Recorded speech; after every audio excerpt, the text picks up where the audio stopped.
یہ انتہائی ایک انسانی زندگی کے ایک اہم شعبے سے اس کا تعلق ہے، لیکن افسوس کی بات اس عنوان کے ساتھ یہ ہے کہ اس عنوان کو ہم نے شرم اور حیا کے نام پر، جو کہ خواہ کی ہے، کچھ جگہ تو شرم و حیا بجا ہوتی ہے لیکن کچھ جگہ جو ہے بے وجہ ہوتی ہے، تو بہرحال خواہ شرم و حیا کے نام پر اس عنوان کو مکمل طور سے ڈھک دیا، اور ایک امت مسلمہ کے نوجوان کو یا وہ شخص جو نکاح کرتا ہے یا وہ شخص جو اس رشتے میں جڑتا ہے اسے ایسا لگتا ہے کہ اسلام نے شاید کہ اس معاملے میں رہنمائی نہیں کی ہے، حالانکہ اللہ رب العزت نے اپنے نبی کے ذریعے مسلمانوں کی تمام وہ شعبے جو انسانی زندگی میں ہوتے ہیں ان کی رہنمائی کی ہے، تو اتنے اہم شعبے میں کیسے رہنمائی نہیں کریں گا؟ تو آج انشاءاللہ عزیز جو میرا عنوان ہوگا، جیسا کہ اعلان کیا گیا تھا، سنت مطہرہ اور آداب مباشرت، ٹھیک، کہ نبی اکرم صلی اللہ علیہ وسلم کی پاکیزہ سنت اور مباشرت کے ہم بستری کے سیکچول ایٹیکیٹس جس کو بولیں گے، سیکس کے اسلام میں کیا آداب ہے، میں آج انشاءاللہ عزیز اس مختصر سے وقت میں رکھنے کی کوشش کروں گا۔ اس سے پہلے کہ میں آگے بڑھوں، ایک چیز جو ہے انتہائی ضروری وہ یہ ہے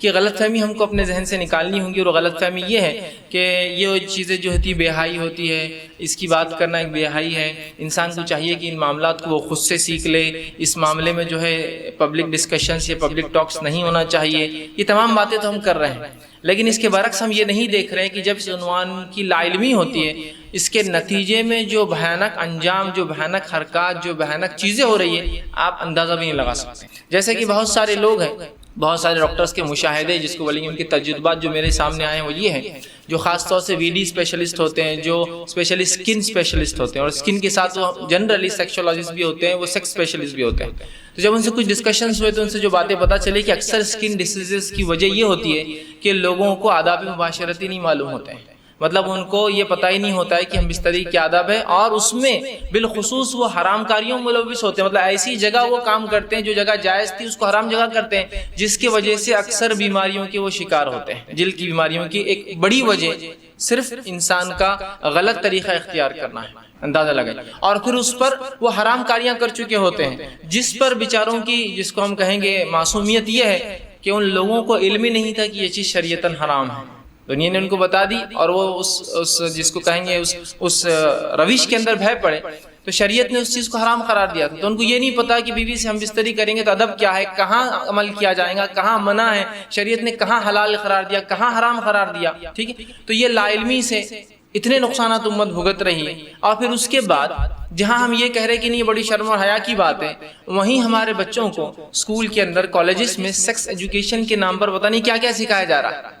وہ تو ہمارے لیے قابل قبول ہے، لیکن یہ قابل قبول نہیں کہ ہم اللہ کی کتاب اور اس کے رسول صلی اللہ علیہ وسلم کی سنت سے کچھ باتیں سیکھیں، یہ ہمارے لیے شرم اور حیا کا معاملہ ہے۔ وہ قابل قبول ہے کہ کوئی آ کر، چاہے کسی مذہب کا ہو، چاہے کوئی مذہب کو ماننے والا نہ ہو، آ کر ہمارے بچیوں کو یہ سکھائے کہ حیض اور نفاس کے کیا مسائل ہیں، اس معاملے میں کیا استعمال کیا جائے گا، کیا نہیں کیا جائے گا، سیکس ایجوکیشن کے نام پر۔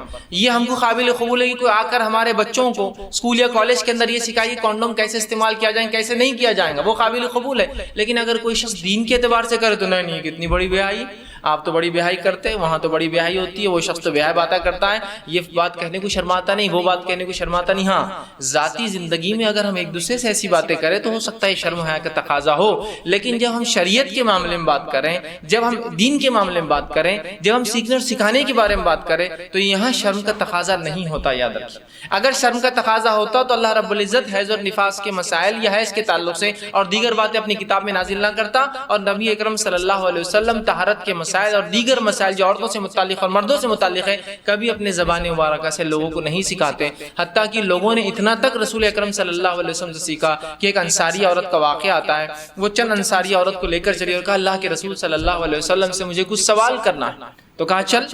وہ جب چلی گئی اور جا کر نبی اکرم صلی اللہ علیہ وسلم کے سامنے کھڑی ہوئی، تو اس کے بعد اس انصاری عورت نے کہا اللہ کے رسول صلی اللہ علیہ وسلم مجھے حیض آتا ہے، میں کیا کروں؟ سوال دیکھیے، تو کہا اللہ کے رسول صلی اللہ علیہ وسلم نے کہا کہ تو کاٹن کا استعمال کر، جیسے کاٹن عربی میں بھی عربی کا ہی لفظ ہے جو انگلش میں استعمال ہوتا ہے، کہا کاٹن استعمال کر، کپاس، روئی۔ تو اس عورت نے دوسرا سوال کیا اللہ کے رسول صلی اللہ علیہ وسلم مجھے حیض اتنا آتا ہے کہ جس کو امتحان ہے۔ تو اس کے بازو جو عورتیں آئی تھی انہوں نے اس سے کہا کیا تو ہمیں یہی باتیں کرنے کے لیے رسول اللہ کے سامنے لائی تھی، رسوا کرنے؟ مطلب کیسی بے حیا بے شرم عورت ہے، رسول اکرم صلی اللہ علیہ وسلم سوال کرتی ہے، اور کیا اس بے حیائی کے لیے ہمیں لے کر آئی اور اس بازو والی عورتیں ادھر ادھر دیکھنا شروع کر دی، چونکہ انہیں لگا کہ یہ عورت بہت بے شرمی کی سوالات کر رہی، تو لہٰذا وہ دیکھتے۔ نبی اکرم صلی اللہ علیہ وسلم نے اس کو دوسرا جواب دیا۔ اس کے بعد اس خاتون نے کہا نہیں مجھے اتنا زیادہ حیض آتا ہے کہ ابل کر آتا ہے، بہت زیادہ، دیکھیے اس کا سوال. تو آپ صلی اللہ علیہ وسلم چہرہ پھیر لیا اور اپنی بیوی سے کہا کہ اسے فلاں مسئلے کا حل دے دو، اس لیے کہ آپ تھوڑے وہاں شرما گئے. لیکن خطاً آپ نے یہ نہیں کہا کہ اس بے شرم عورت کو یہاں سے بھیجو. آپ نے چہرہ پھیرا، اپنی اہلیہ کو بتایا، چونکہ آپ پسند نہیں کر رہے سیدھی بات کرنا، اور پھر آپ کی زوجہ نے جو ہے امہات نے جو ہے اس خاتون کو پورا مسئلہ تفصیلی بتا دیا. ماں عائشہ رضی اللہ عنہا فرماتی تھی کہ اللہ انصار کی عورتوں پر رحم کرے، یہ کسی سوال کرنے میں اللہ رسول اکرم صلی اللہ علیہ وسلم شرماتی نہیں تھی، اور انہی کی وجہ سے بہت سارے مسائل ہم تک آج پہنچے ہیں، یاد رکھیں. بہرحال دوسرا، خود امہات المومنین نے ایسی باتیں ہمیں بیان کی جو باتیں اگر عام اعتبار سے عورتیں ایک دوسرے کو کہے تو شریعتاً حرام اور بہت بڑا گناہ، ملعون لعنتی ہے شخص جو ایسی باتیں کہے. لیکن وہ باتیں بھی امہات المومنین نے، جو امت کی سب سے پاکیزہ عورتیں، جو نبی اکرم صلی اللہ علیہ وسلم کے نکاح میں تھی، اور ہر پاکیزہ مرد کے لیے پاکیزہ عورتیں ہیں، تو اس لحاظ سے یہ سب سے پاکیزہ عورتیں تھی دنیا کی. انہوں نے وہ مسائل ہم تک بیان کیے تاکہ یہ کنفیوژن امت سے دور ہو جائے. ایک اہم زندگی کا جو شعبہ ہے، انسانی زندگی کے اہم شعبے کیا ہوتے ہیں؟ ایک کھانا اور پینا. انسانی زندگی کے شعبوں کو اگر آپ گن لیں، کیا کیا انسان کرتا ہے؟ ایک کھانا پینا اور رہنا، یہ ایک اہم شعبہ ہے. اور اس کے بعد جنس کی تسکین، سیکس، یہی اس کی زندگی کے شعبے. یاد رکھیے کہ انسان کھانے کو اچھا رہے، رہنے کو اس کو اچھا رہے، اور اس کا نکاح ہو جائے. یہی چیزیں ہوتی ہیں انسان، اور اسی کے لیے سب کچھ کرتا ہے. گھر بنانے کے لیے سب کچھ ہوتا ہے، پیٹ پالنے کے لیے سب کچھ ہوتا ہے، اور انسان ایک سکون کی زندگی گزارے جس کو محبت، الفت، انسیت اور جو کچھ الفاظ بہرحال استعمال کر سکتے ہیں آپ، اس کے لیے ہوتا ہے. اور کیا دنیا میں سمجھ رہے ہیں؟ تو کیا اس شعبے کو شریعت نے چھوڑ دیا ہوں اور یہ کہوں گا بھائی جو چاہے من چاہے کرو؟ اور اس کے لا علمی کے ایسے بھیانک نتیجے ہوتے ہیں. کچھ واقعات میں، چونکہ بہرحال میں بھی جوانی کے دور سے گزرا ہوں اور گزر رہا ہوں، مکمل طور سے بہرحال یہ نہیں کہہ سکتے بوڑھا ہو رہا ہوں، حالانکہ ایک دو بال ہے ابھی داڑھی میں آ گئے اور سر میں کچھ آ چکے ہیں، لیکن پھر بھی بہرحال میں یہ مانتا ہوں کہ 15 سے 35 تک انسان جو ہے جوانی رہتا ہے، اور ہو سکتا ہے شاید میری عمر سے میں اس کو بڑھاتے رہوں اس جوانی کے مرحلے کو. بہرحال لیکن بہرحال تو کچھ باتیں ایسی ذہن میں آتی تھی، کچھ باتیں لوگوں نے ایسی کی، اور کچھ حرکات لوگوں نے اپنے نکاح کے بعد ایسے کر لی جو سوالات مجھ تک آئے. تو بڑا افسوس ہوا، کاش کہ اس کو اگر یہ چیز پتا ہوتی تو شاید آج اتنی بڑی غلطی سے یہ بچ جاتا. مطلب غیر معمولی حرکات، غیر معمولی چیزیں جو لا علمی کی وجہ سے اس حد تک ہو گئی کہ کچھ لوگوں نے کچھ اوزار اپنے ساتھ رکھ لی جب ان کا نکاح ہوا، اس لیے کسی نے بتا دیا کہ بہت خطرناک معاملہ رہتا ہے اور اس کے لیے اوزار استعمال کرنا پڑتا. سبحان اللہ. اندازہ لگائیے اگر وہ کچھ کر گزرتے تو کیا کچھ نقصان نہیں پہنچاتے تھے اپنے فریق جنس کو، اپنی بیوی کو، اپنے اپوننٹ. چونکہ لا علمی، پتہ ہی نہیں. اور اگر کوئی بیان کرے تو اتنی بے شرمی کی بات. اگر ہم فلمیں دیکھیں، ٹی وی دیکھیں، اس پہ جو کچھ دیکھیں وہ کوئی بے شرمی بھی ہے نہیں، لیکن ہاں کوئی بیان کرے انہیں کتنی بے شرمی بھی ہے. اگر آپ کپڑے لباس گندا پہنے، اوچھا پہنے، غلیظ پہنے، اور اگر کوئی کہے کتنا غلیظ تو آپ کو کتنی گندی نظر ہے آپ کی. مطلب پہننے والا اپنے آپ کو خراب نہیں کر رہا ہے، بولنے والا جو تاکید کر رہا ہے کہ بھائی لباس خراب ہے، تمہاری نظر گندی ہے، کیوں دیکھ رہے تمہاری طرف. تو دنیا آج الٹی ہو چکی ہے. اگر اسکول کالج میں کوئی سیکس ایجوکیشن کے نام پہ پڑھائے تو وہ بڑی خوشی کی بات ہے، لیکن اگر کوئی سنت مطہرہ سے بتائے تو یار یہ بے شرمی کی بات. تو اس چیزوں کو چھوڑ کر ہمیں شرم و حیا کے تقاضے کو سیکھنے اور سکھانے کی حد تک تھوڑا سا بازو رکھ کر ہمیں اس بات کو سنجیدگی سے لے کر سیکھنا ہوگا. اور یہ مسائل انتہائی جاننا ضروری ہے. میں نے پچھلے ہفتوں میں طہارت کے مسائل 4 جو ہے ویک میں ایک پورا مہینہ میں نے لیے تھے، جس سے مکمل طور سے میں نے تفصیلات لی. ایک شعبہ بہرحال طہارت کا پھر باقی رہ گیا تھا. بہت سے لوگوں نے ڈیمانڈ کیا، بہت سے لوگ انٹرنیٹ کے ذریعے چاہتے تھے کہ عنوان میں رکھوں، اس لیے کہ بہت سارے عنوان میرے فیملی پلاننگ، نکاح اور اس پہ آ چکے ہیں، تاکہ ایک پورا سیکشن مکمل ہو جائے. سنت نکاح، آداب مباشرت، ٹھیک ہے، اس کے بعد اولاد کی تربیت اور اولاد کی حقوق پوری ترتیب میں آ رہے ہیں. اور ایک عنوان بھرا انشاءاللہ باقی ہے جو میں انشاءاللہ رمضان میں رکھوں گا، وہ ہے طلاق کے مسائل، تاکہ یہ پورا نکاح کا پورا سیکشن جو ہے ایک کے بعد دیگر پورا مکمل ہو جائے. تو بہرحال آج میں آپ کے سامنے کچھ باتیں رکھنے کی کوشش کروں گا. تو اس بات کو آپ ذہن میں رکھیے کہ شرم اور حیا بالکل ہونا چاہیے کہ انسان کے اندر عام اعتبار سے ہم یہ باتیں ڈسکس نہ کریں، لیکن جب سیکھنے اور سکھانے کا مرحلہ ہوتا ہے تو یہ بہرحال ضرورتیں ہوتی ہے. اور یہ کوئی نئی بات نہیں ہے. آپ اگر اپنے بچوں کو اسکول میں پڑھاتے ہیں تو میں سمجھتا ہوں 11ویں میں آتے ریپروڈکٹیو سسٹم بول کے ایک پورا چیپٹر ان کو بایولوجی کے اندر ہوتا ہے. وہاں تو آپ کچھ نہیں کہتے، بچہ آپ کے سامنے تصویر لے کر بیٹھا ہے، پڑھتے بیٹھا بولتے تعلیم حاصل کر رہا، علم حاصل کر رہا ہے نا. تو جب وہاں کر رہا ہے تو دین اور شریعت بھی تو آپ کو بہت ساری باتوں میں تعلیم کرتی ہے. اور نبی اکرم صلی اللہ علیہ وسلم انسانیت کے لیے بھیجے گئے سب سے بڑے معلم تھے، یاد رکھیے، ٹھیک ہے. تو ان سے سیکھنا ہمیں ہر چیز، زندگی کا ہر شعبہ. اور رسول اکرم صلی اللہ علیہ وسلم کے تعلق سے قرآن نے بیان کیا کہ ہم نے آپ کو لقد کان فی رسول اللہ اسوۃ الحسنہ، کہ ہم نے نبی صلی اللہ علیہ وسلم میں تم لوگوں کے لیے مسلمانوں بہترین نمونہ چھوڑا ہے. تو آئیے اس نمونے سے ہم تمام باتیں جو دیکھنے کی کوشش کرتے ہیں. میں نے خطبے کے اندر ایک آیت آپ کے سامنے تلاوت کی جو سورہ روم سورہ نمبر 30 کی آیت نمبر 21 تھی، جس میں اللہ رب العزت نے فرمایا اور کہا وَمِنْ آیَاتِهِ أَنْ خَلَقَ لَكُم مِّنْ أَنفُسِكُمْ أَزْوَاجًا، کہ اللہ کی نشانیوں میں سے ایک نشانی ہے کہ ہم نے تمہیں میں سے تمہارے جنس کو پیدا کیا. تمہیں میں سے تمہارے جنس کو، مطلب آدم سے ہم نے حوا کو پیدا کیا. پھر آگے فرمایا انفسکم ازواجا، تمہیں میں سے تمہارے جنس کو پیدا کیا، جم لتسکنوا الیہا، تاکہ تم اس کے ذریعے سکون حاصل کر سکو.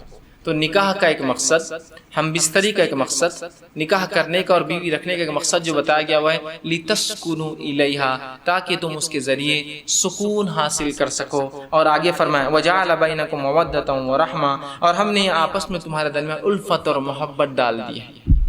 ہم نے آپس میں تمہارے بیچ میں، میاں اور بیوی کے بیچ میں الفت اور محبت ڈال دی ہے. تو یہ آیت اس چیز کی دلیل ہے کہ اللہ رب العزت نے جو ہمیں مباشرت کی جو اجازت دی ہے، جیسا کہ مرد عورتوں سے اور عورتیں مرد سے، اور اس میں ظاہر سی بات ہے رشتے کی قید ہے میاں بیوی سے اور بیوی میاں سے، ٹھیک ہے. تو اس قید کے ساتھ جو ہمیں یہ رشتہ قائم کرنے کی اجازت دی ہے وہ اس لیے لتسکنوا الیہا، تاکہ ہم سکون حاصل کر سکیں. اور پھر اللہ نے جو ہمارے دل میں الفت اور جو ہے محبت جو ہے ایک دوسرے کے لیے ڈال دی، اور یہ محبت اور الفت کا تقاضا ہوتا ہے جو کچھ ہم اپنی بیویوں کے ساتھ کرتے ہیں. دوسرا نبی اکرم صلی اللہ علیہ وسلم بیان کی حدیث کے اندر آتا ہے کہ زیادہ محبت کرنے والی، یا ایک حدیث میں الفاظ ہے ٹوٹ کر محبت کرنے والی عورتوں سے نکاح کرو، اور زیادہ بچے دینے والی عورتوں سے نکاح کرو. ٹھیک ہے، اس لیے کہ میں روز قیامت تمہاری کثرت پر فخر کروں گا، تمہاری زیادتی پر فخر کروں گا. تو دیکھیے اب ظاہر سی بات ہے زیادتی پر فخر کرنا ہے، اولاد کی زیادتی ہو تو ایسی عورتوں سے نکاح کرو جو مردوں سے ٹوٹ کر، مطلب اپنے شوہروں سے. یاد رکھیے میں جب بھی عورت کا لفظ استعمال کروں گا تو بیوی کے ہی معنی میں ہوں گا یا بیویوں کے معنی میں ہوں گا، اور جب بھی مرد کا لفظ استعمال کروں گا تو شوہر کے معنی میں صرف ہوں گا. یاد رکھیے ٹھیک، ورنہ آپ اس کو مس انٹرپریٹ مت کیجیے کہ مرد اور عورت کی بات فیض بھائی کر رہے تھے، میں میاں اور بیوی یہاں مراد ہے. لیکن ہر بار مشکل ہے کہ میں ہر جگہ تو مرد عورت صرف جنس بتانے کے لیے، فرق کرنے کے لیے بیان کر رہا ہوں. ٹھیک، تو یہاں جو ہے آپ نے فرمایا کہ ٹوٹ کر محبت کرنے والی عورتوں سے نکاح کرو. ظاہر سی بات ہے ٹوٹ کر محبت کریں گی تو ظاہر سی بات ہے اولاد کی زیادتی بھی ہوگی. ٹھیک، اور زیادہ بچے دینے والی عورتوں سے نکاح کرو. اب کوئی آدمی سوچ سکتا ہے یہ کیسے پتا چلے گا کون سی عورت زیادہ بچے دیں گی؟ لاجیکل کوشچن ہے. تو محدثین لکھتے ہیں اس کے خاندان کو دیکھا جائے کتنے زیادہ بچے ہیں، چچاؤں کے کتنے بچے ہیں، والد کو کتنے، یہ خود بہن بھائی کتنے ہیں، ماموں کتنے بچے، سمجھ اس سے پتہ چل جاتا ہے خاندان کا ٹرینڈ کیا ہے. یہ بچے چاہتے ہیں. کچھ خاندان ہوتے ہیں نا سوفسٹیکیٹڈ فیملیز، آپ کو دیکھ کر پتہ چل جائے گا. جس سے آپ نکاح طے کر رہے ایک ہی بھائی، ان کے چچاؤں کتنے، دو چچاؤں کو ملا کے صرف ایک کو تو اولاد ہی نہیں اور ایک نے کی نہیں پیدا اور ایک کو ایک ہے. دوسرے کیا تو خاندان نے پورے ملا کر کل 2 4 5 بچے آپ کو نکل رہے. ایک خاندان کا آپ کو رشتہ ہے بھائی کتنے بہن بھائی ہیں؟ 12 ماشاءاللہ. اور چچا کا تو کیا پوچھنا 18، اور ماموں کیا، ماموں کو 15 20 ماشاءاللہ. تو اب آپ کو اندازہ ہو گیا اس فیملی کا سسٹم ہے. تو اس خاندان کی لڑکی بھی ظاہر سی بات ہے اپنے لیے کم بچے پسند نہیں کریں گی نا. تو زیادہ یہ معنی میں ہے کہ آپ فیملی بیک گراؤنڈ دیکھیے، فیملی بیک گراؤنڈ سے آپ کو اندازہ ہو جائیں گے یہ لوگ کیا چاہتے ہیں.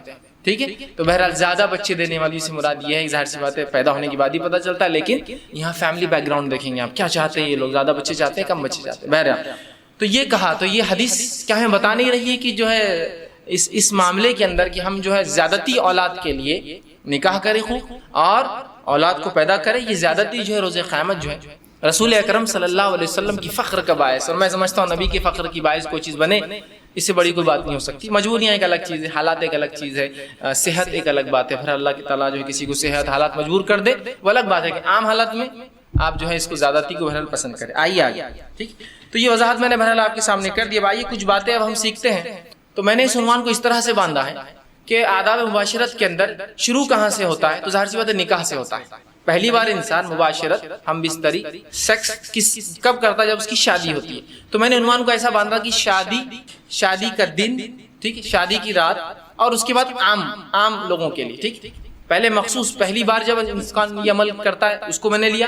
جب ایک بار عمل کے بعد جو بار بار کرتا ہے اس کو سیکنڈ اس میں میں نے باندھا. تو کچھ حصے میرے عنوان کے شروعاتی ایسے ہوں گے جو صرف میاں بیوی کے لیے مطلب فرسٹ ٹائم نکاح سے متعلق ہے، اور کچھ باتیں ایسی ہوں گی جو پھر کامن ہوں گی. جیسا کہ انسان پہلی بار مباشرت شادی کی بات کرتا ہے، اس کے بعد کامن ہو جاتا ہے، اس کے بعد اس کی بیوی ہے یا بیویاں ان کے ساتھ رہتا ہے. تو میں نے اسی انداز میں اس کو باندھا. اور اس کے بعد کچھ غلط فہمیاں بھی جو آئیں گی بیچ بیچ میں انشاءاللہ ایک ایک عنوان کر کے ایک وضاحت بول کر غلط فہمیوں کا ازالہ کرتا ہوا چلوں گا. جو جس کو کہتے ہیں مطلب سوالات ہوتے ہیں، مس کنسیپشنز ہوتے ہیں، یا جس کو کہیں گے مس نوماز ہوتے ہیں. لوگ مختلف چیزوں کو مختلف نام دے کے مختلف بہانے اور مختلف باتیں کرتے ہیں، تو ان کو میں کلیئریفیکیشن انشاءاللہ عزیز بیچ میں کرتا جاؤں گا. سب سے پہلی چیز جب انسان نکاح کرے تو اپنی بیوی کے ساتھ الفت اور محبت کا معاملہ رکھے، اور جب اس کا نکاح ہو تو پہلی رات یا جب پہلی بار ملے اسے کچھ تحفہ یا کچھ کھانے کی چیز دے، یہ سنت سے ثابت ہے، یاد رکھیں۔ نبی اکرم صلی اللہ علیہ وسلم کے تعلق سے آتا ہے، مسند احمد کی روایت ہے، اور اسماء بنت یزید جو ہے رضی اللہ عنہا اس کی راوی ہے، وہ کہتی ہیں اور فرماتی ہے کہ نبی اکرم صلی اللہ علیہ وسلم کا جب نکاح ہوا تو حضرت عائشہ رضی اللہ عنہا کو میں نے ہی تیار کیا، میں نے ہی آپ کو سجایا، میں نے ہی آپ کو تیار کیا۔ جب میں نے آپ کو تیار کیا اور اس کے بعد یہ کہلوا بھیجا نبی اکرم صلی اللہ علیہ وسلم کہ عائشہ تیار ہے، نبی اکرم صلی اللہ علیہ وسلم ان کے پاس آئے، آپ کو ایک دودھ کا پیالہ دیا گیا، رسول اکرم صلی اللہ علیہ وسلم نے اس دودھ کے پیالے سے دودھ پیا اور پھر اس پیالے کو عائشہ کی طرف بڑھا دیا رضی اللہ عنہا۔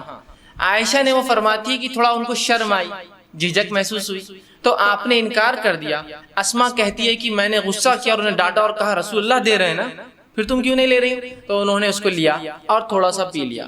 اس کے بعد رسول اکرم صلی اللہ علیہ وسلم نے فرمایا تم لوگ بھی پیو، اور بھی عورتیں بیٹھی تھی، چونکہ عائشہ رضی اللہ عورتوں میں تھی اور ظاہر سی بات ہے وہ عورتیں پردے میں تھی، تو کہا تم عورتیں بھی پیو، ٹھیک ہے۔ تو انہوں نے کہا اللہ کے رسول صلی اللہ علیہ وسلم آپ پہلے پی لے زیادہ بہتر ہوگا۔ پھر رسول اللہ نے دوسری بار پھر پیا، اس کو پی کر جو آپ نے پھر عورت جو اسماء رضی اللہ عنہا کو دیا، وہ کہتی ہے کہ میں نے وہ گلاس لیا اور اس کو میں پلٹانے لگی، گھمانے لگی، تاکہ میں بھی وہیں ہونٹ لگاؤں جہاں رسول اکرم صلی اللہ علیہ وسلم نے ہونٹ لگایا تھا۔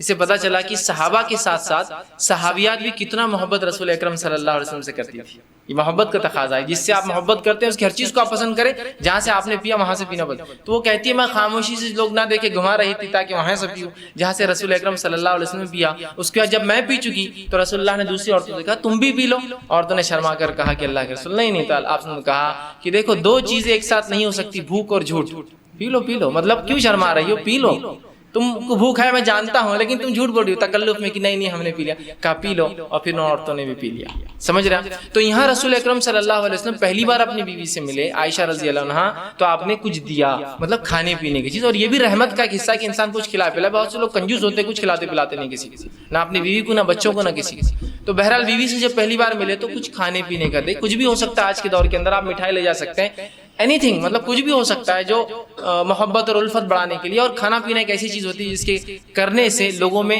آپ کی طرف محبت مائل ہوتی ہے۔ آپ دیکھیے کسی کو آپ بلانا چاہتے ہیں، کسی سے کچھ کام کروانا چاہتے ہیں تو کیا کرتے ہیں؟ چلو ڈھابے پر، چلو کھانے پر، سر گھر پہ کب آ رہے آپ کھانے کے، پروموشن چاہیے آپ کو، ٹھیک؟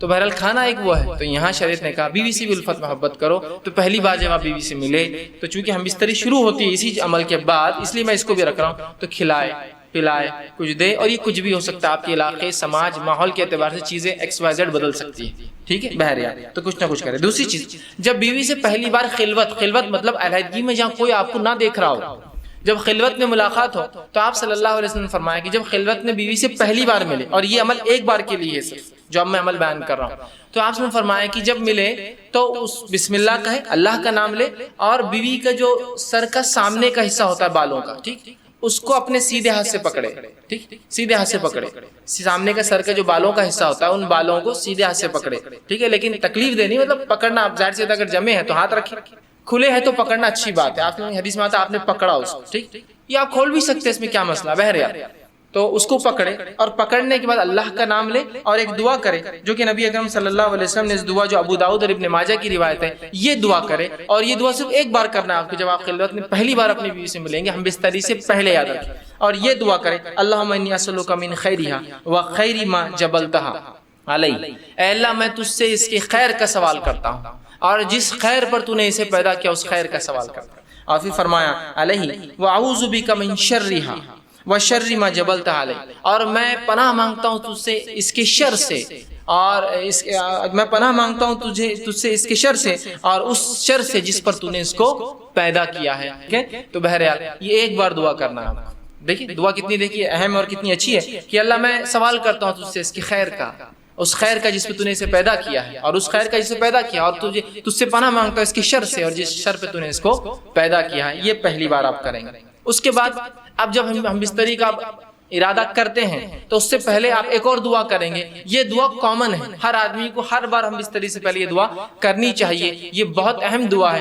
لوگ پوچھتے نہیں کرے تو کیا ہوا، نہیں کرے تو کیا ہوا، نہیں بولے تو کیا ہوا، بہت سی چیزیں ہوتی ہیں۔ تو میں ہمیشہ سوال کرتا ہوں لوگوں سے، چلیے آپ گاڑی چلاتے ہیں، کار ٹو ویلر چلاتے ہیں، اور ہاں سیٹ نہیں ہوئی تو کیا ہوا، ہارن نہیں ہوا تو کیا ہوا، انڈیکیٹر نہیں چلے تو کیا ہوا، مڈگارڈ نہیں رہا تو کیا ہوا، ساری گاڑی نہیں رہا تو کیا ہوا، بمپرس نہیں رہے تو کیا ہوا، ہے نا؟ تو آپ بولتے نہیں اچھی نہیں دکھتی نا گاڑی. مطلب آپ کمپلیشن، دنیا میں ہر چیز کمپلیشن کی طرف چاہتے ہیں، مکمل کی طرف چاہتے ہیں. سنت میں کیوں نہیں چاہتے ہر چیز سے مکمل کی طرف جائے؟ وہاں نہیں کرے تو مطلب ہر بار نگیٹو کیوں، پازیٹیو کیوں نہیں کہ کر لوں تو کیا، ہر بار نہیں کرے تو ویسا نہیں کرنا چاہیے. ٹھیک، تو یاد رکھیے یہ دعا پڑھے اور بہت خیر ہے اس دعا کے اندر. ٹھیک، تو آپ صلی اللہ علیہ وسلم جو ہے، معاف کرنا بہرحال وہ دعا سے پہلے ایک چیز میں بھول گیا تھا، وہ یہ کہ جب انسان ہم بستری سے ارادہ کرے تو اس سے پہلے نکاح کی رات جو ہے نماز پڑھنا بھی یاد رکھیے. یہ عمل بھی جو ہے صحابہ سے ملتا ہے، صحابہ سے ملتا ہے. ٹھیک، اس کے تعلق سے ایک روایت آتی ہے کہ میاں بھی اکٹھے نماز پڑھے. ایک جو ہے تابعین فرماتے ہیں، ابھی سعد ان کا نام تھا جو کہ غلام تھے، وہ کہتے ہیں میں نے غلامی کی حالت میں نکاح کیا اور اس کے بعد جو ہے ابو ذر غفاری رضی اللہ عنہ، ٹھیک ہے، اس کے بعد وہ کہتے ہیں کہ عبداللہ ابن مسعود اور حذیفہ بن یمان رضی اللہ عنہم کو دعوت دی. یہ صحابہ کو دعوت دی بڑے بڑے.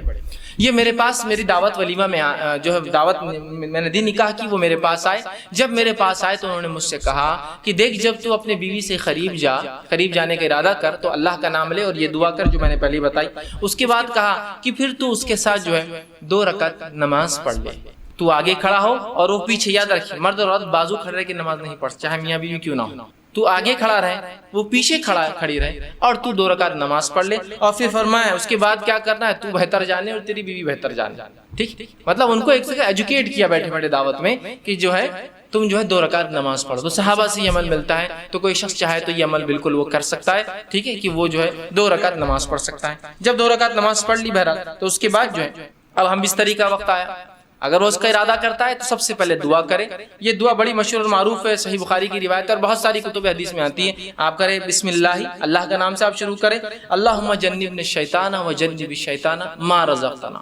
یہ دعا یاد رکھیں، چھوٹی سی دعا. یہ دعا کر لے بسم اللہ کے نام سے، اللہم جنبنا الشیطان، اے اللہ جو ہے ہمیں شیطان سے محفوظ رکھ. پھر آگے فرمائے وجنب الشیطان ما رزقتنا، اور اس چیز کو بھی شیطان سے محفوظ رکھ جو تو نے اس کے ذریعے رزق رکھا ہے. اور رزق سے یہاں مراد اولاد، مطلب اے اللہ مجھے اور میری بیوی کو شیطان سے دور رکھ اور جو ہے میری اولاد کو بھی شیطان سے دور رکھ. دیکھیے انسان جو ہے یہاں ہم بستری کر رہا ہے، یہاں اپنے بیوی کے ساتھ سونے کی بات ہو رہی ہے، یہاں سیکس کی بات ہو رہی ہے. اس کے بعد بھی یہاں تعلیم دی جا رہی ہے، ایجوکیٹ کیا جا رہا ہے اور کہا جا رہا ہے کہ ٹھیک ہے نفسانی خواہشات کو پورا کرنا ہے لیکن ہوس کے شکار مت بنو. یہاں بھی اللہ کا نام لے کے شیطان سے پناہ مانگی جا رہی ہے. دیکھیے اس عمل میں بھی کیسا پاکیزہ اور کیسا مطہرہ یہ دین ہے. یاد رکھیں. بہرحال اب یہ دعا آپ نے کی، ٹھیک ہے، اب دعا کے بعد آپ بستری کر سکتے ہیں. لیکن یہ بات بہت ضروری ہے جو ہمیں سمجھنا ہے کہ جب شریعت نے مرد کو اجازت دی نکاح کی اور عورت کے ساتھ ہم بستری کرنے کی، تو یہ اجازت کو حاکم اور محکوم والا رشتہ نہیں ہے، مالک اور غلام والا رشتہ نہیں. سمجھ رہے آپ بات؟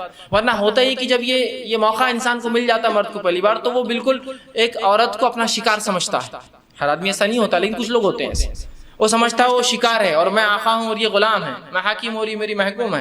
ٹھیک، اور لہٰذا وہ اس پر ٹوٹ پڑتا ہے جانوروں کی طرح. اندازہ لگائیے ایک عورت کے ساتھ اگر آپ یہ سلوک کریں گے جو آپ کی بیوی اور زندگی پر رہنے والی شریک حیات کہا جاتا ہے نا، بیوی شریک حیات مطلب لائف پارٹنر ہے، پوری زندگی آپ کے ساتھ شریک رہیں گی.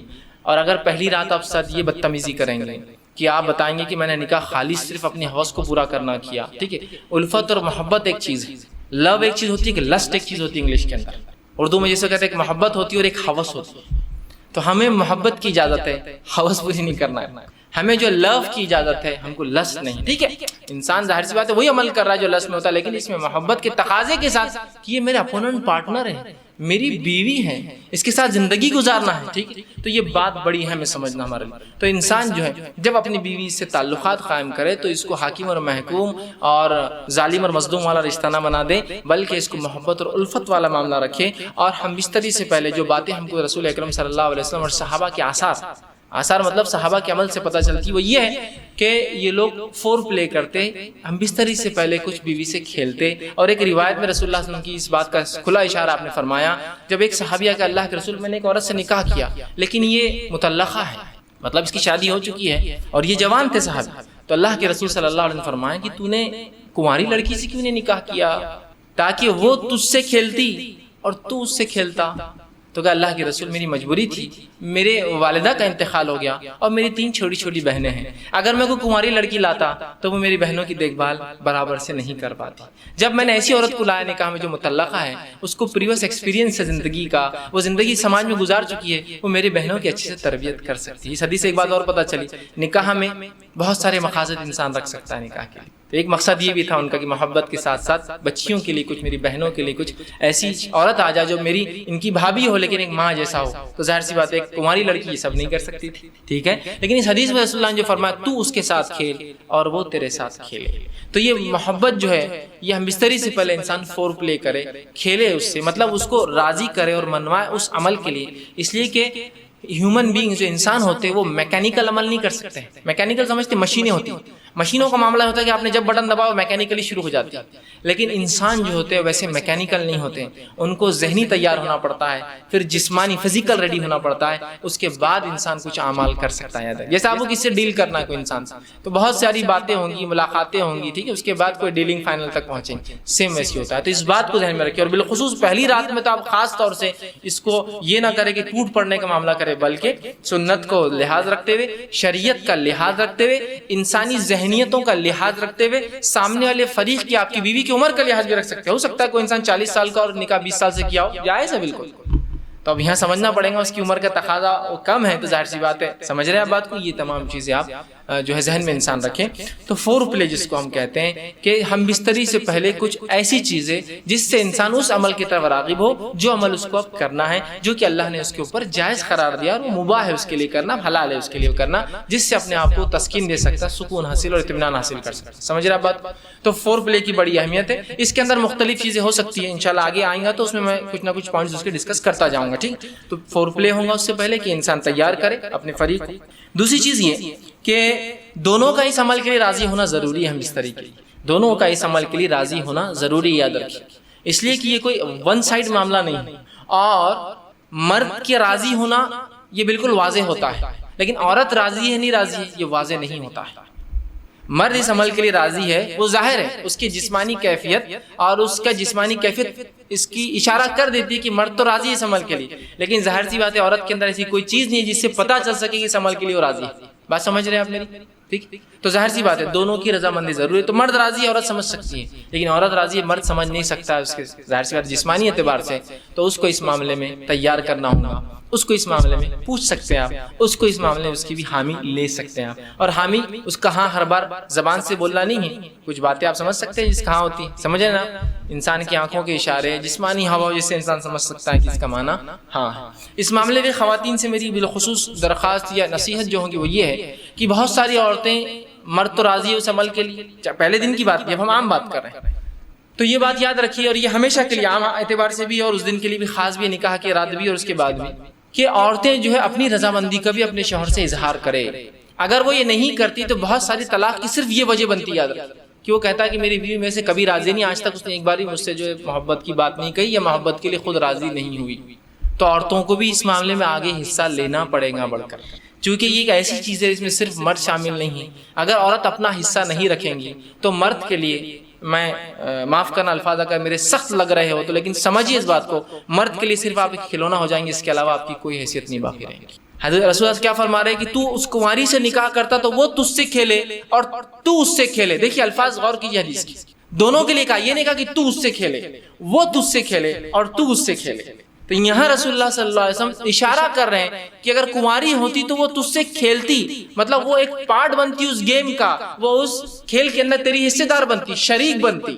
تو یہ باتیں، یہ بیاہی، اب دیکھیے بہت سی بار میں سمجھتا ہوں شوہر کے ساتھ کمرے میں رہ کے بھی آپ بیاہی کا سوچیں گے تو میں سمجھتا ہوں اب کوئی تقاضے باقی نہیں رہے۔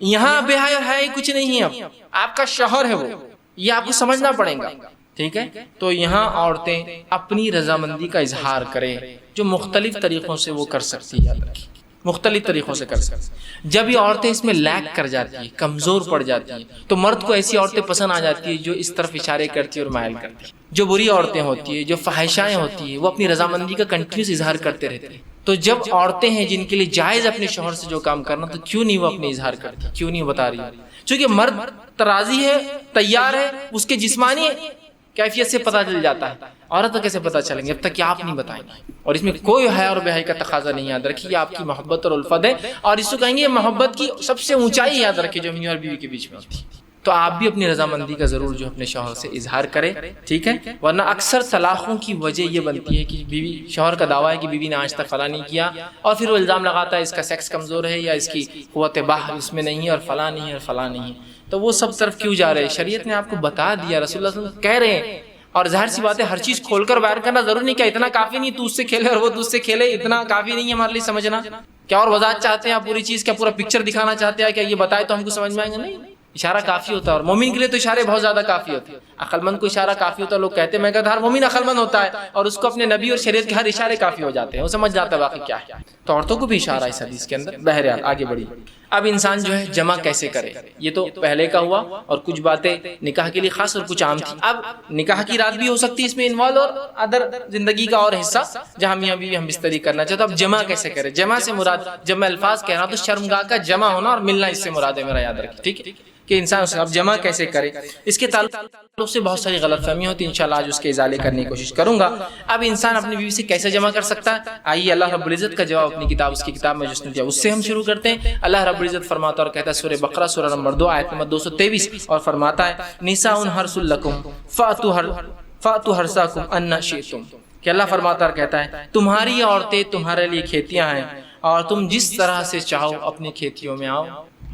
تمہاری عورتیں تمہارے لیے کھیتیاں ہیں، جیسا ایک کسان اپنے کھیت میں بیج ڈالتا ہے تاکہ اس سے فصلیں نکلے، تو تمہاری بیویاں تمہاری اولادوں کی پیدا ہونے کی وجہ ہے نا، اس کے بغیر کیسا ہوں؟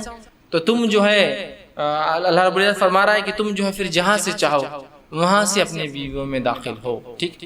اب اس کے تعلق سے کیا واقعہ آتا ہے اس کے شان نزول میں رکھ دیتا ہوں، تو وہ پہلی بات بالکل انشاءاللہ جو آیت ہے وہ واضح ہو جائیں گی، کلیئر ہو جائیں گے۔ آئیے جو ہے صحیح بخاری کی روایت ہے، جابر رضی اللہ عنہ فرماتے اور کہتے ہیں یہودی جو ہے یہ بات کہا کرتے تھے کہ آدمی اگر اپنے بیوی سے شرمگاہ میں اگلے حصے میں جہاں سے اولاد پیدا ہوتی ہے، ٹھیک ہے، وہاں اگر ہم بستری پیچھے سے کھڑے رہ کر کرے، پیچھے ہو کر کرے بیوی کے، سمجھ رہے آپ بات کو، کہ اپنے بیوی سے صحیح جگہ مطلب شرمگاہ کا اگلا حصہ اس میں ہم بستری کرتا ہے جہاں سے اولاد پیدا ہوتی ہے، لیکن پیچھے سے کھڑے رہ کر کرتا ہے تو اس سے اولاد بھینگی پیدا ہوتی ہے، مطلب آنکھیں اس کی سکوئن جس کو کہتے ہیں، مطلب آنکھ ڈھلتی ہوئی یا دونوں آنکھ ڈھلتی ہوئی ہوتی ہے، بانگا جس کو عام زبان میں کہتے ہیں، ٹھیک ہے، یہ بھینگا جس کو بولتے ہیں، تو ویسا پیدا ہوتا ہے۔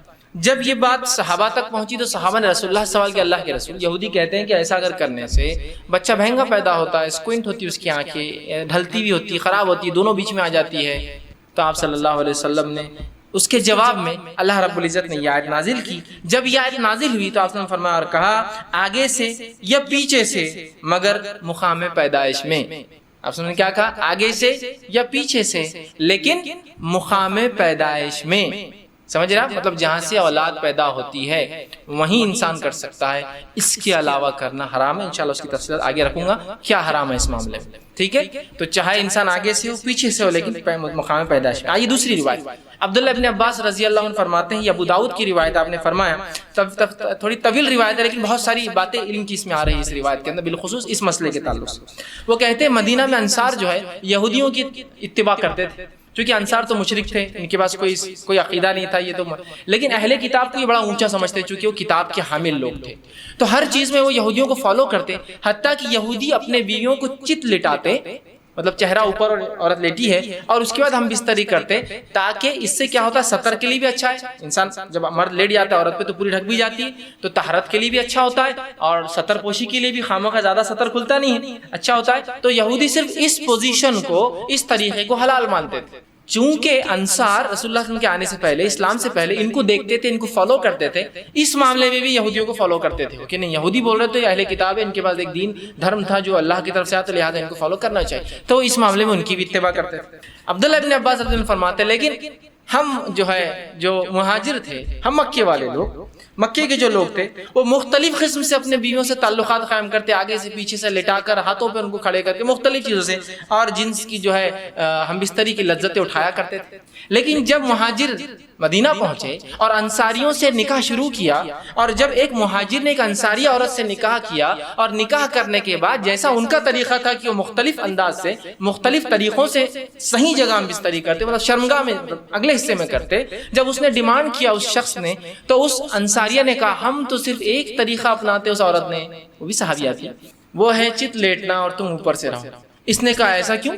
ہم تو مختلف چیزیں کرتے ہیں، جس کو عام زبان میں بہرحال آسن کہتے ہیں، لوگ بہرحال سمجھتے ہیں آسن کہتے ہیں، اس کو شاید سنسکرت کا لفظ ہے، یہ ہندی کا لفظ ہے، بہرحال تو ہم تو مختلف کرتے ہیں۔ تو انہوں نے کہا نہیں، میں تو یہ کرنے نہیں دوں گی۔ جھگڑا بڑھ گیا، اس نے کہا میں تو ایسے ہی کروں گا، اس نے کہا ہمارے پاس یہ طریقہ نہیں، اور بات رسول اکرم صلی اللہ علیہ وسلم پہنچ گئی، اور پھر یہ آیت نازل ہو گئی، تمہاری بیویاں تمہاری کھیتی ہے، تم جہاں سے چاہو۔ مطلب جو مہاجر کر رہے تھے، صحیح کر رہے تھے، مختلف پوزیشنز ہو سکتے ہیں، لیکن اگلے حصے میں صرف پیدائش کے حصے میں انسان کر سکتا ہے۔ تو یہ روایت میں بہرحال بہت ساری باتیں آ گئی، اور بہت ساری باتوں کا جواز ہمیں مل گیا ہے۔ آگے آئیے، اب اس معاملے میں انسان جمع جو کرے، ہم بستری کرے تو لیٹ کر سکتا ہے، لیٹنے میں جتنی پوزیشنز ہو سکتی ہے وہ استعمال کر سکتا ہے۔ شرط ایک ہی ہے، وہاں انسان اپنی شرمگاہ کو داخل کرے، عورت کی شرمگاہ میں جہاں سے اولاد پیدا ہوتی ہے، ٹھیک ہے، وہی ایک جگہ ہے۔ دوسرا، بیٹھ کر سکتا ہے، جتنی پوزیشنز ہو سکتی ہے اس کے لیے، شریعت نے اس سے کوئی ممانعت کا اظہار نہیں کیا، لیکن سب سے بہترین پوزیشن اولاد کی پیدائش میں اور اس میں سازگار ہونے میں وہی ہے جو عورت کو لٹا کر کرے، اس لیے کہ اس میں سیدھا مرد کی شرمگاہ اوپر سے ہوتی ہے، اور اولاد کی پیدائش کے چانسز زیادہ ہوتے ہیں اس میں، بہرحال ٹھیک۔ اس کے بعد بیٹھ کر جتنے طریقے ہو سکتے ہیں، جتنی پوزیشنز ہو سکتی ہے، جس میں میں جو بتا رہا ہوں بات آپ سمجھ رہے ہیں کہ شرمگاہ مرد کی عورت سے ملے اور سامنے کے حصے میں آپ کے لیے جائز ہے۔ اسی طرح کھڑے رہ کر جو کچھ ہو سکتا ہے، اس میں کوئی ممانعت نہیں ہے، کراہت ہو سکتی ہے، ناپسندیدگی ہو سکتی ہے، لیکن ممانعت کسی میں بھی نہیں، حرمت کسی میں بھی نہیں۔ بیٹھ کر، لیٹ کر، کھڑے رہ کر کچھ بھی ہو سکتا ہے۔ ابھی بات کا ازالہ میں کر دوں، بہت سے لوگوں نے عجیب عجیب باتیں لکھ دی، اللہ ان پر رحم کرے، جس کی وجہ سے امت کو خامخواہ ایسی مشکلات اور تکلیفوں میں ڈالا جو شریعت نے نہیں دی، کہ کھڑے رہ کر کرے تو اولاد لنگڑی پیدا ہوتی ہے، بیٹھ کر کرے تو اولاد فلاں پیدا ہوتی ہے، پیچھے سے کرے۔ آج بھی میں کہہ رہا ہوں کہ اگر کوئی لڑکا بہنگا آ جاتا ہے جس کی آنکھیں اسکوئنٹ ہو، اس کی آنکھیں برابر نہ ہو، تو عورتیں ایک دوسرے کو دھکا دے کے ہنستی مجلس میں۔ ان کے ماں باپ نے کیا کرے تھے دیکھو بچہ، آج بھی میں کہہ رہا ہوں، کیسی عجیب بات ہے۔ شریعت کلیریفیکیشن دے رہی ہے، قرآنی آیتیں نازل ہو رہی ہے، اس کے بعد بھی کہ ہماری عقل، اب عقلوں کا کیا بھائی، علم کی کمی ہی یہ سب چیزوں کی وجہ ہے۔ لا علمی جو نقصان پہنچاتی ہے نا، وہ کوئی چیز، کوئی ہتھیار، کوئی دشمن آپ کو جو نقصان نہیں پہنچائیں گے نا، آپ کی اور ہماری لا علمی اسلام کے تعلق سے نقصان پہنچاتی ہے۔ بہرحال تو کوئی پوزیشن اختیار کر سکتی، کوئی ممانعت کسی بھی پوزیشن کی ثابت نہیں ہے، ٹھیک۔ اسی طرح سیکنڈ چیز، ہم بستری کے اندر بیوی کو چومنا اور بوسہ لینا جسم کے ہر حصے کو جائز ہے، تمام اعضاء کو چومنا یا بوسہ لینا آپ کے لیے جائز ہے۔ اس کے مختلف طریقے ہو سکتے، وہ تمام جائز ہے۔ بوسہ لینے کے مختلف طریقے ہو سکتے، پورے جائز ہے۔ انسان مختلف سر پہ لیتا ہے، پیشانی پہ لیتا ہے، گال پہ لیتا ہے، ہونٹ پر لے سکتا ہے، تمام جائز ہے۔ اس کے علاوہ جسم پر لے سکتا ہے، جائز ہے۔ تمام جسم پہ بوسہ لینا اور چومنا جائز ہے، انکلوڈنگ ایوری تھنگ میں کہہ رہا ہوں، ٹھیک۔ اس کے بعد دوسری جو غلط فہمی ہوتی، لوگ سوال کرتے ہیں، وہ یہ ہے کیا میاں بیوی ایک دوسرے کے جسم کو تمام حصوں کو ہاتھ لگا سکتے ہیں؟ تو ہاں، میاں اور بیوی اپنے جسم کے تمام حصوں کو ہاتھ لگا سکتے ہیں، انکلوڈنگ ملا کر اپنی شرمگاہ کا اگلا اور پچھلا حصہ ہاتھ لگانے میں اجازت ہے۔ اسی طرح میاں اور بیوی اپنے جسم کے تمام حصوں کو دیکھ سکتے ہیں، انکلوڈنگ اگلا اور پچھلا حصہ شرمگاہ کا۔ کوئی نہ دیکھنا چاہے اس کا اپنا مسئلہ ہے، اس کی اپنی طہارت میں اس کا اعلیٰ مقام ہے، لیکن اسی کوئی حرمت اور کراہت ثابت نہیں ہے، یاد رکھیے۔ اس لیے کہ آپ سے سوال ہو اللہ کے رسول ہم نے بیویوں کا کیا دیکھے اور کیا نہ دیکھے، تو کہا تم اپنے بیویوں کا سب کچھ دیکھ، اپنے بیویوں کا جو چاہو سب کچھ تم دیکھ سکتے۔ تو حدیث نے کھلی آپ کو اجازت دے رکھی ہے، چھونے کے معاملے میں تمام اعضاء اور دیکھنے کے معاملے میں تمام اعضاء۔ یہ بات اس لیے کہہ رہا ہوں کہ بہت سے لوگوں نے پتہ نہیں ایسی باتیں کہہ دی، اللہ رحم کرے، کہاں سے لائے مجھے نہیں پتا، کہ اگر بیوی کی شرمگاہ دیکھی تو اولاد بگڑی ہوئی پیدا ہوتی ہے۔ ارے اللہ، تو کیسے ریسٹرکشنز ہم دے رہے ہیں جو ریسٹرکشن شریعت کے نہیں ہیں۔ کیسے، مطلب سوچیے نا آپ، کیسی عقل کام نہیں کرتی کہ ایسے کیسے ریسٹرکشن ہو سکتے، ٹھیک۔ تو لہٰذا اس بات کے تعلق سے لوگ بہت سوال کرتے ہیں، میں نے اس کا کلیریفیکیشن پورا بہرحال سوال کے تعلق دے دیا۔ دونوں ہی چیز یاد رکھیں، چھونے کے معاملے میں اور دیکھنے کے معاملے میں میاں اور بیوی کمپلیٹ رائٹ ہے، کمپلیٹ حق ہے، وہ جو چاہے اس معاملے میں کر سکتے ہیں، یاد رکھیں، ٹھیک۔ اب آئیے اس معاملے میں ہم بستری میں منائی کس چیز سے ہے وہ بھی دیکھ لیں، اور افضل کب اور کہاں اور کیسے ہے، ٹھیک وہ بھی ایک دیکھ لیتے ہیں۔ آئیے آگے بڑھیے۔ تو اس معاملے ہم بستری میں دبر پیچھے سے مطلب شرمگاہ کے پچھلے حصے میں عورت کے داخل ہونا حرام ہے، جس کو عام زبان میں کہیں گے پیخانے کی جگہ، ٹھیک۔ عورتوں کے جو شرمگاہ ہوتی ہے وہ مردوں کے مقابلے میں مختلف ہوتی ہے اس معاملے میں کہ مرد کی شرمگاہ کا ایک ہی حصے سے پیشاب بھی نکلتا اور منی بھی نکلتا، لیکن عورتیں مختلف، تو عورتوں کے پیشاب کی جگہ الگ ہوتی ہے اور شرمگاہ الگ، جہاں اولاد پیدا ہوتی ہے وہ جگہ الگ ہوتی ہے، اور پیخانے کی جگہ الگ ہوتی ہے۔ تو مردوں میں 2 ہی حصے ہیں جہاں سے نکلتا، عورتوں میں 3 ہوتے ہیں۔ تو یاد رکھیے مرد کے لیے عورت کی جو ہے شرمگاہ کے علاوہ کوئی بھی عمل کرنا درست نہیں، اور بالخصوص دبر کی تو حرمت شریعت نے اتنی سخت ثابت کی۔ مسند احمد کی روایت جو ہے ام سلمہ رضی اللہ عنہ فرماتی ہے جب مہاجرین انصار کے پاس مدینہ آئے تو ان کی عورتوں سے جو ہے شادیاں رچائی۔ مہاجر عورتوں کو زمین پر لٹا کر یا ان کے ہاتھ کو زمین پر رکھ کر گھٹنوں کے بل ان کو کر جمع کرتے تھے، فائدہ اٹھاتے تھے۔ مہاجرین میں سے ایک آدمی نے انصار کی عورت سے نکاح کر لیا اور ارادہ کیا کہ ویسے ہی کام کرے جیسا وہ ان کے پاس چلن تھا کرے، تو اس نے انکار کر دیا اور کہا جب تک رسول اکرم صلی اللہ علیہ وسلم پوچھ کر نہیں آؤں گی یہ عمل نہیں کرنے دیں۔ اس نے کہا ٹھیک ہے جا پوچھ کر آ جا۔ وہ عورت صبح ہونے کے بعد رسول اکرم صلی اللہ علیہ وسلم کے پاس پہنچی، جب خدمت میں پہنچی تو بڑی شرم آئی، کیسے پوچھوں کیسے پوچھوں۔ تو ام سلمہ رضی اللہ عنہا جو آپ کی بیوی تھی ان سے کہا کہ ذرا آپ رسول اللہ سے پوچھ دیجئے نا کہ یہ عمل کیا جائز ہے۔ تو آپ صلی اللہ علیہ وسلم نے یہ آیت پڑھی جو آیت نازل ہوئی تھی سورہ بقرہ کی، میں نے پہلے لکھ دی، نساؤکم حرث لکم فاتوا حرثکم ان شئتم، تمہاری بیویاں تمہاری کھیتی ہے، جہاں سے چاہو داخل ہو جاؤ، جو ہے اور وہ آگے اللہ کے سوا نہیں مگر ایک ہی جگہ مقام پیدائش کا داخل ہو، لیکن نہیں مگر ایک ہی جگہ مقام پیدائش۔ تو اس سے پتہ چلا دبر میں داخل ہونا، پیخانے کی جگہ یا انال سیکس جس کو کہتے ہیں شریعت میں حرام ہے، اور اتنا سخت حرام ہے کہ اس کی حرمت کے تعلق سے 3 ہی حدیثیں رکھتا ہوں آپ کے سامنے۔ پہلی حدیث آپ سے فرماتے ترمذی اور ابن حبان کی روایت، آپ نے فرمایا اور کہا اللہ تعالیٰ ایسے آدمی کی طرف نہیں دیکھیں گا یا دیکھنا گوارا نہیں کرے گا جو اپنی بیویوں سے دبر میں جمع کرتا تھا، پیخانے کی جگہ جو ہے جمع کرتا تھا، اس کی طرف دیکھنے والا نہیں اللہ قیامت میں۔ اللہ کا نہیں دیکھنا مطلب اللہ کا رحم نہیں کرنا۔ دوسری روایت ابو داؤد کی روایت آپ سے فرماتے وہ آدمی ملعون ہے، اللہ کے نزدیک لعنتی ہے، فرشتوں کے نزدیک لعنتی ہے، انسانوں کے نزدیک لعنتی ہے، جو فرماتے ہیں جو محاش یعنی دبر میں عورت کے داخل ہو۔ دوسری روایت۔ تیسری روایت بہت سخت ہے، آپ سے فرماتے ہیں نسائی کی روایت آپ نے فرمایا جس آدمی نے حائضہ عورت سے ہم بستری کی، جس آدمی نے اپنے بیوی سے دبر میں دخل کیا، اور جس آدمی نے یا عورت نے جو ہے کسی کاہن کے پاس جایا، نجومی کے پاس گیا اور اس کی بات کی تصدیق کی، ہاں یہ تو صحیح کہہ رہا ہے، اس نے اس چیز کا انکار کیا جو محمد پر نازل ہوئی ہے، مطلب وہ شریعت کا منکر ہے، وہ کافر ہے۔ اب لا علمی میں سمجھتا ہوں کتنے لوگ یہ گناہ کر چکے ہیں اپنی زندگی میں، لوگوں کو لگتا ہے یہ تو کوئی بات ہی نہیں، روٹین آف لائف ہے، ٹھیک۔ لا علمی کتنی خطرناک ہو سکتی سمجھ رہے ہیں کہ اس نے اس چیز کا انکار کیا جو محمد پر نازل ہوئی، وہ منکر شریعت ہے، اسلام کا منکر آدمی جو دبر میں داخل ہوتا ہے۔ ہم کو معمولی لگتا ہے، شریعت کے نزدیک بہت سنگین جرم، تو علم بہت ضروری ہے ہر معاملے میں، بہرحال ٹھیک۔ تو یہ تینوں روایت بہرحال اس چیز کی وضاحت کر رہی تھی کہ تحریم دبر ہے۔ اب آئیے کچھ باتیں وضاحت کے طور پہ جو سوالات مجھ سے کیے گئے تھے بیچ میں رکھتا ہوا چل رہا ہوں، میں نے کہا تھا ہر بار میں وضاحت کرتے رہوں گا، پوائنٹس ایڈ کرتے رہوں۔ پہلی چیز تو یہ کہ ایک سوال جو بار بار آتا ہے وہ یہ جو مجھ سے بہت سے لوگ کرتے ہیں نکاح سے پہلے، اکثر مجھے ای میل آتے ہیں، فون کالس آتے ہیں، بہرحال یہ میں کسی کا نام نہیں بتا رہا ہوں لیکن ایک جنرل سینس میں اور لوگوں کے فائدے کے لیے باتیں بیان کر رہا ہوں میں، تو کوئی یہ نہ سمجھے کہ یار میں نے کیا تھا سوال، ایسا نہیں ہے، آپ کا مجھ سے ہزاروں لوگ سوال کرتے ہیں، ہزاروں ای میل آتے ہیں، ہزاروں کال آتے ہیں، تو آپ اپنے اوپر ہی مت لیں اس کو، کامن کوشچنس ہوتے ہیں، ہزاروں لوگ ایک جیسے سوال بھی کرتے ہیں، تو ان سوالات کو میں نے جمع کیا تاکہ وضاحت ہو جائے، چونکہ آپ لوگ بھی سنتے ہیں انٹرنیٹ کے ذریعے، پتہ نہیں کتنے ہزار لوگ اس کو اور سنیں گے، وہ فائدہ اٹھا سکتے ہیں۔ ایک چیز یہ ہوتی ہے کہ میری شرمگاہ بہت چھوٹی ہے، کیا میرا نکاح درست ہے؟ ایک کامن کوشچن ہوتا ہے جو لوگ کرتے ہیں، تو میں جنرلی ان کو آسک کرتا ہوں تمہیں پتا کیسے چلا تمہاری شرمگاہ چھوٹی ہے؟ Who said you, who told you, کس نے بولا تھا؟ دیکھیے اگر کوئی کہے میری گاڑی چھوٹی ہے اسی گاڑی سے، تو آپ کو کیسا پتا چلا آپ کی گاڑی چھوٹی ہے اسی گاڑی، جب تک آپ نے اسی گاڑی نہیں دیکھی؟ کامن ہے۔ کوئی اگر یہ کہے کہ میری شرمگاہ چھوٹی ہے تو میرا بیسک کوشچن ہے کس نے کہا آپ سے؟ یہ دیکھیے نوجوانوں کے سوالات ہیں، اس لیے میں ان کو جواب دینے کی کوشش کر رہا ہوں، یہ میری خواہشات نہیں، کس نے کہا آپ سے؟ تو اس کا یہ کہاں سے شروع ہوا معلوم آپ کو؟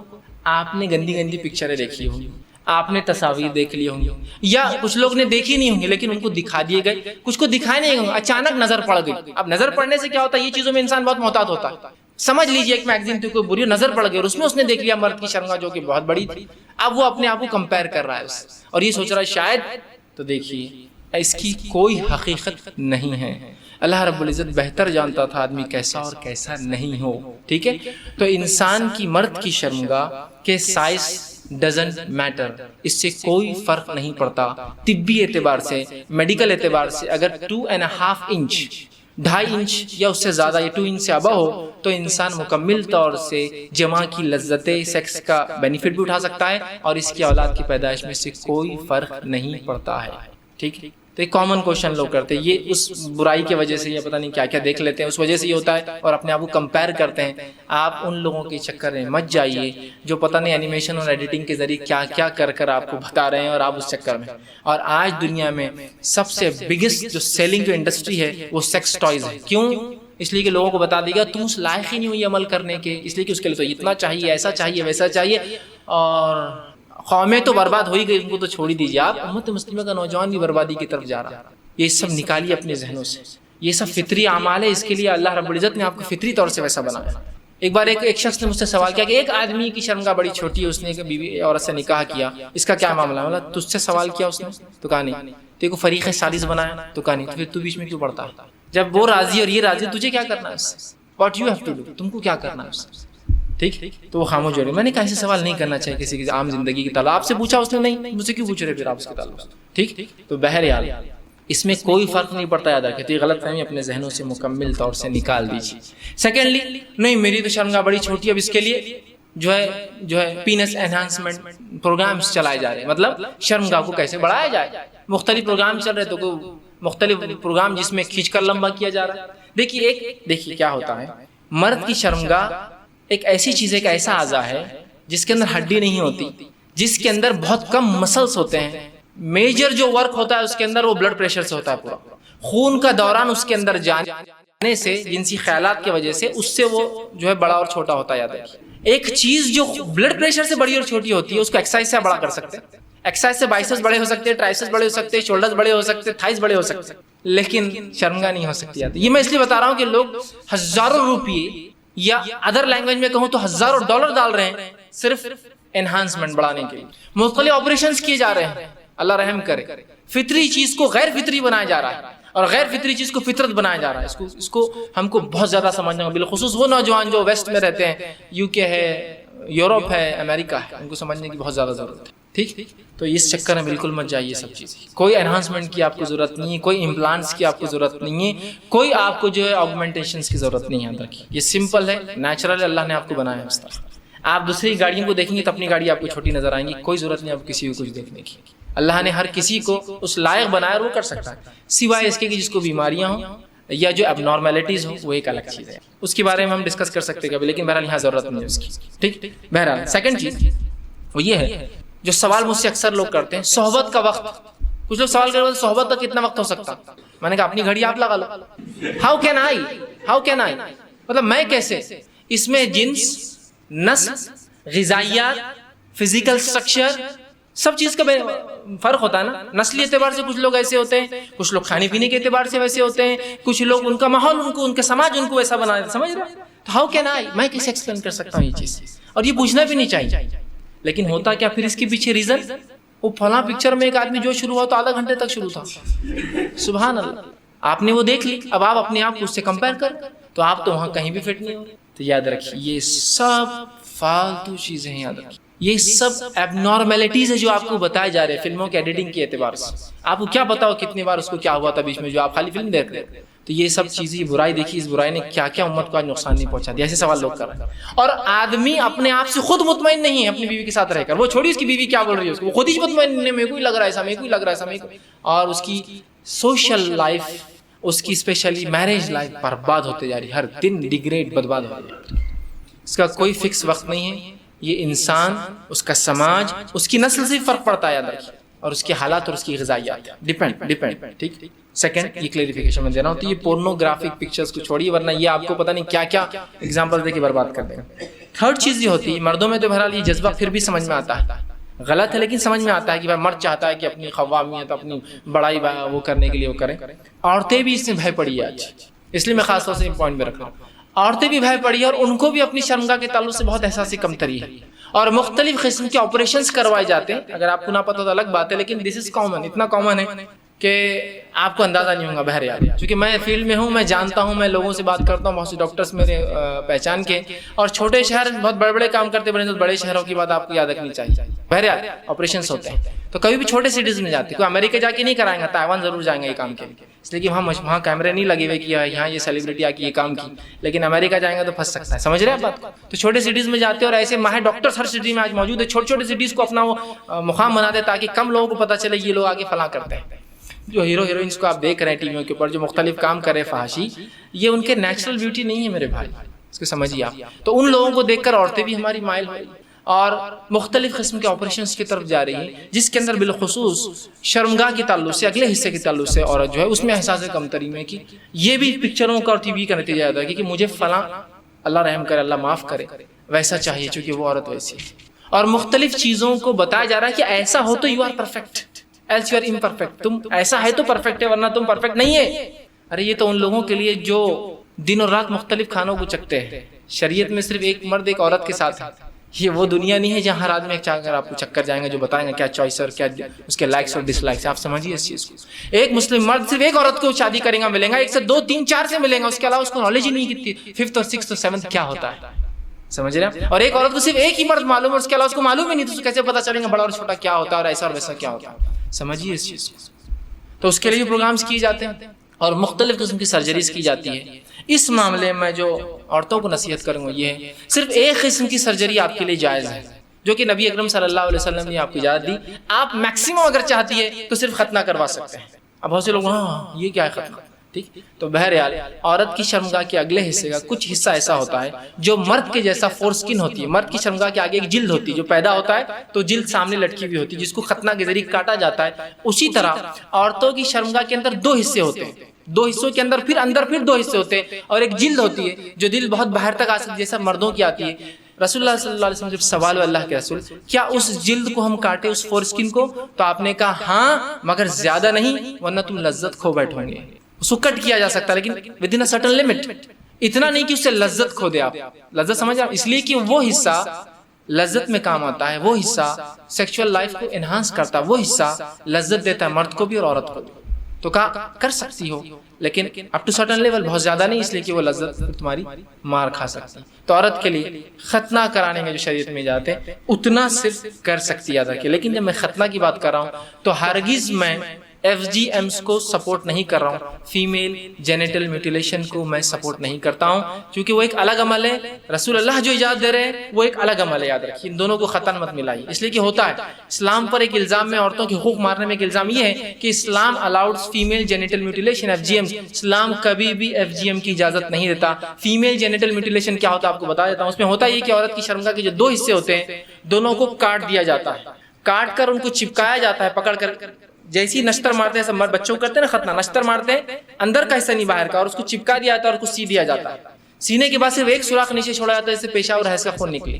اس کی وجہ کیا بتائی جاتی ہے کہ جب اس کا نکاح ہوگا، نکاح سے پہلے اس کو واپس کھولا جاتا ہے اور کاٹا جاتا ہے تاکہ وہ اپنے شوہر کے لیے پاک کرے. شریعت ہرگز اس کی اجازت نہیں دیتی اور بہت سارے ممالک اس کو کامن پریکٹس سمجھتے ہیں. شریعت میں اس کی کوئی گنجائش نہیں. یاد رکھیے جو میکسیمم گنجائش ہے وہ ہے صرف ختنہ کی، جو کہ باہر کے حصے کو کاٹ کے نہیں، اندر سے جو ایک فور سکن آتی ہے اس کو کاٹنے کی اجازت ہے. ٹھیک ہے، تو FGM کی بات میں نہیں کر رہا ہوں، صرف ختنہ کی سرکمسیشن کی بات کر رہا ہوں. ٹھیک. آئیے سیکنڈ، جو عورتوں میں ایک احساس کمتری کی وجہ سے آج جو بڑھ رہا ہے، جو یہ پکچروں کا اور یہ ویسٹرن کلچر کا اور اپنی چیزوں کو پروموٹ اور اپنے پروڈکٹس کو سیل کرنے کا اور انسانی زندگی کے ہر شعبے میں گھس کر اس کو برباد کرنے کا جو طریقہ ہے، اس میں ایک یہ ہے کہ آپ تو ایسے لگتی نہیں کہ آپ عورت ہیں. تو اب کیا کریں؟ جسٹ اب آپ جائیے مختلف قسم کے آگمنٹیشن پروگرامز کے لیے، امپلانٹس کے لیے یا انہانسمنٹس کے لیے. یہ کیا ہوتا ہے کہ عورت اپنے سینے کے مختلف آپریشنز کراتی ہے. اس کو مختلف نام دیے جاتے ہیں. سب سے کامن ہے آگمنٹیشن، بریسٹ آگمنٹیشن، کہ اس کو مختلف قسم سے بھائی کس ہیروئن اور کس کے ساتھ چاہیے آپ کو وہ تصویریں دکھا کر اس کو مختلف قسم سے مختلف طریقوں سے مختلف سرجریکل مینس ہے جس میں اپنی چربی نکال کر ڈالی جاتی ہے، جس کے اندر سلیکون جو ہے ڈالا جاتا ہے، یا مختلف اور بھی چیزیں آج کل بہرحال آ رہی ہے، ڈیولپمنٹ کنٹینیوس چالو ہے، وہ ڈال کر اس کے سینے کو بڑھایا جاتا ہے. میں گزارش کروں گا یہ ہرگز شریعتاً جائز نہیں ہے اور یہ حرام ہے. یہ حرام ہے اس لیے کہ یہ فطرت میں تبدیلی آتا ہے. ٹھیک.